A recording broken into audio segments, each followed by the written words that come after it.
आप सुन रहे हैं जीके म्यूजिक एंटरटेनमेंट। बोला बोला छठी मैया की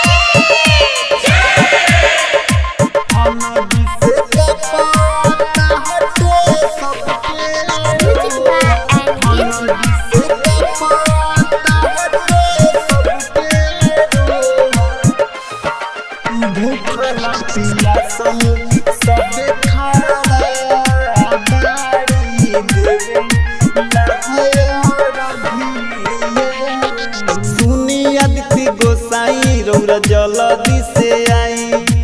आके बाबा जल्दी सबके बरत पुराई हाँ सुनी आदित्य गोसाई रौरा जल्दी से आई आके बाबा जल्दी सबके बरत पुराई जल बीचे खड़ा बाड़ी सब वही आनु हो धनडी से कपता हटे सबके रोआ जो तहावे तिवैयानु हो भूखल पियासल सबे खड़ा बाड़ी देवे लहय रघियानु हो भूखल पियासल सबे खड़ा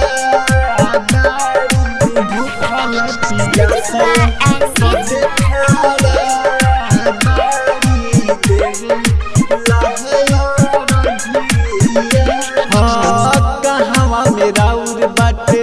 रथी जहुआइल चारू ओरिया ताकि कहीं नजरो नया हाँ हाँ कहवा में राउर बाटे रथी जहुआइल चारू ओरिया ताकि कहीं नजरो नया चीर के बदराया के हम पे होखी न सहैयानु हो ठनडी से कपता हटे सबके रोआ जो तावे सती वैयानु हो भूखल पियासल सबे खड़ा बाड़ी देवे लहय रघियानु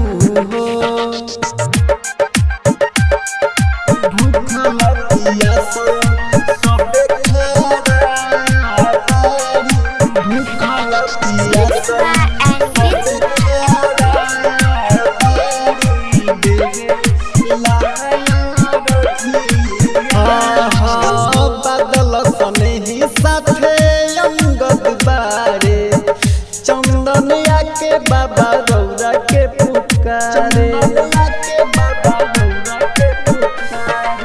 हाँ हाँ बादल सनेही साथे अंगद बारे चंदन आके बाबा रौरा के पुकारे यदि संवरिया गावे तो हर सुना ना भजनिया नु हो अनडी से कपता हटे सबके रोआ जो तावे सती वैयानु हो भूखल पियासल सबे खड़ा बाड़ी देवे लहय रघियानु हो। सागर रिकॉर्डिंग स्टूडियो लक्ष्मीपुर मलहा टोला।